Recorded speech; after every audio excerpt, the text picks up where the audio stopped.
third richest lobby in the world. First oil, then automobiles, then Hollywood.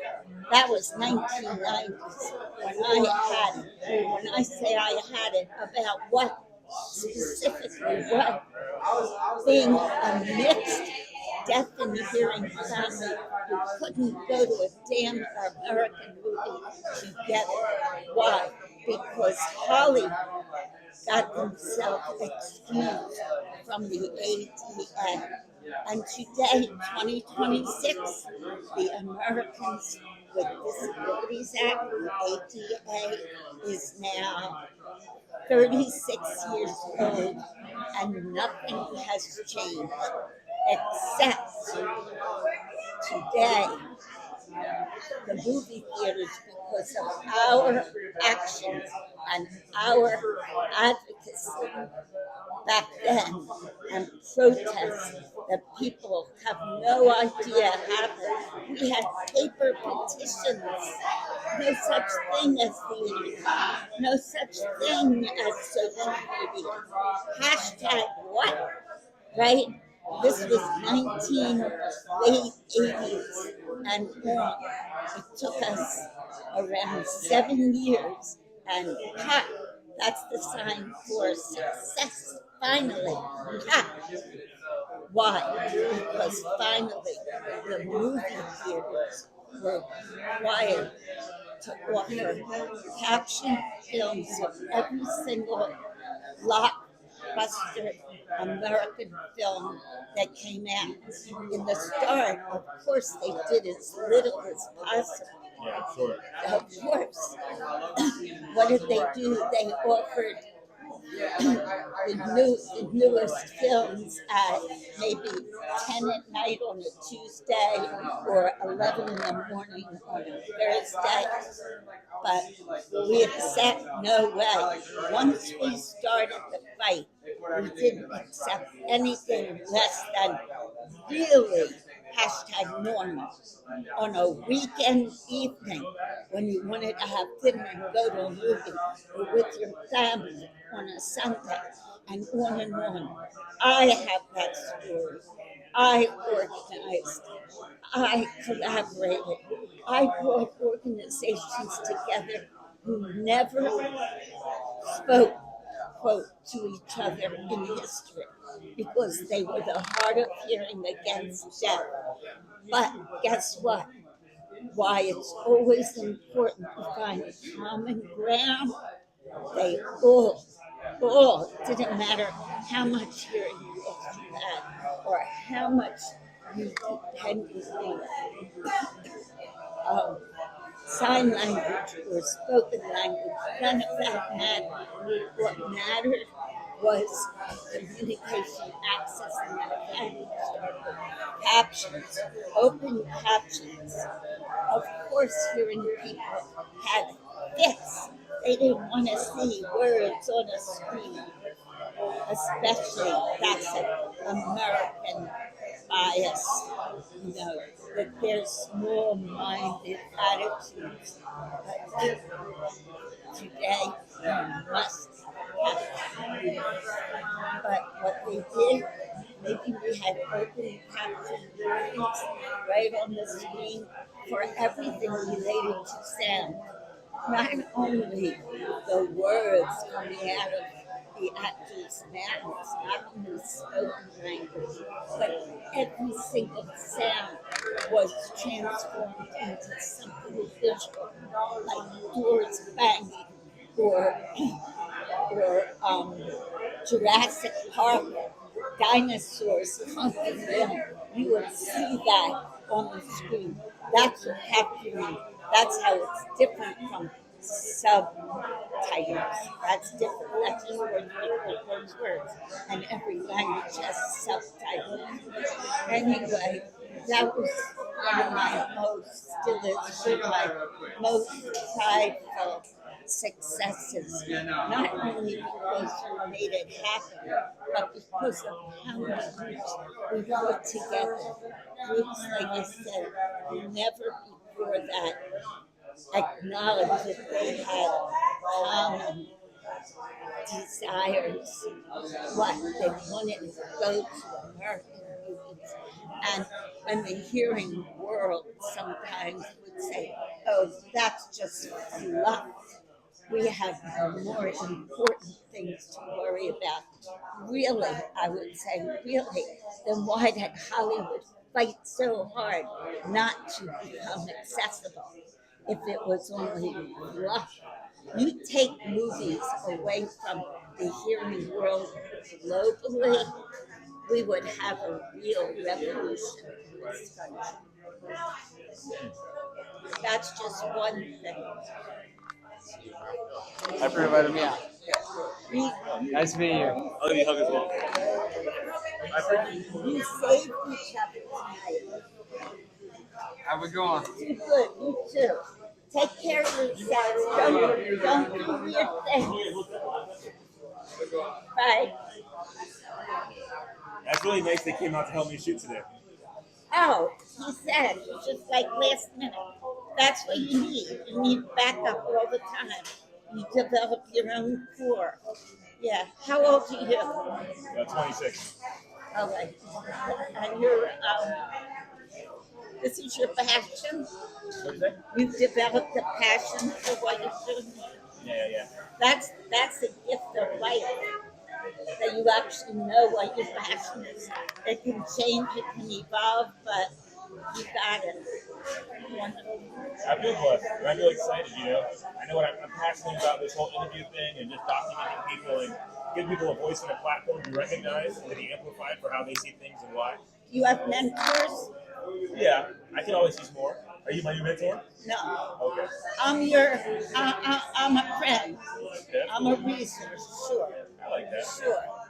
Sure. But no, I mean, like, slowly people will start to see you everywhere, and here and there, this person or that person will notice what you're doing. But you can't plan it and you can't expect it. Your job is to do what you do. Yeah, just show up. That's all. I agree. And then learn the craft of where you need to be seen. Slowly, you can build everything.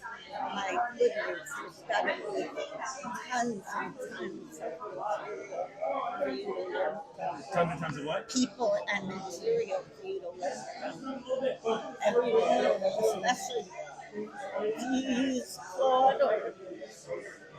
Absolutely. Tell you a funny quick story. Like I said, I'm old, but the fact that You're seasoned. minds are blown all the time. They say, who's Claude? I say, if you know, you know. You say use Claude? No, they ask me, who's Claude? Oh, who? And I tell them, if you know, you know. I like that. I like that expression from your generation. But, so I was making a video a couple weeks ago. I was making a video and blah about something really important in my mind. And some way I was making that video at the same time I had not yet off Claude. It was like in the middle of chatting with Claude about something. So if Claude doesn't reply to my, he commented on my video. Oh, yeah? He's in the video. That's funny. He said, you think there's a real British accented man there? Yeah. He says, Carol, you have taught me the most. It could have been you. You have just opened my mind to the most incredible information. It's wild. But I have to figure out how to get the transcript of him speaking. Twice during my video, he comes in and says what you would want any witness to your information to be saying in real life. Only here, it's Claude. Yeah. It's AI. It's remarkable, right? It's wild. It's wild. So but because I don't like to send stuff out that's not accessible, I have to find a good way to get a transcript of his comments. So when people are watching and listening to me talk about this, when Claude steps in, it has to be Caption. it has to be transcribed in this case. Yeah, transcribed because there's no real person there. Anyway, If it's a you like have the video file on your computer, if you pay for Claude, you have access to Claude Code.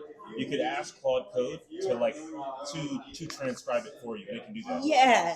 They he told me. So I use OpenAI. They have like a AI agent called Whisper, I think, and it's transcribed to my interview videos only from my computer. All I do is tell it to go transcribe it, and it'll analyze the file on its own and give me a transcription. When you have it transcribed, is it accurate? There's like one that's more compute heavy, which is the most accurate. I don't like. I'm not. I just go with the most accurate one and move forward. Yeah. Yeah, only if it was like I have to have it. We call them craptions because they're crappy. Yeah, you don't want them. Crappy, yeah. They're confusing, not helpful. Captioning is for people who depend on it. Yeah. No. Just go ahead. Well, it's very nice to meet you, Carol. Take care. And what's your second video project? Oh, Mention one. one is Out of the Shadows, Spotlight on Deaf Talent in America, then and now. And the other one is exposing audism, not autism, exposing audism. The remind us, exposing autism, crimes against deaf humanity.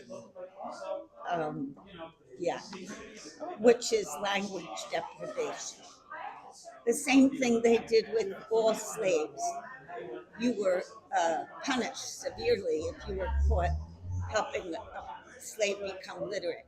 My theory is they've done the same in deaf history, that they've destroyed the ability for deaf children to ever become literate and therefore ever be able and to ever be able to communicate with their own hearing families. 90% of all deaf children are born to hearing parents, and 85% of all hearing parents refuse to sign with their deaf children.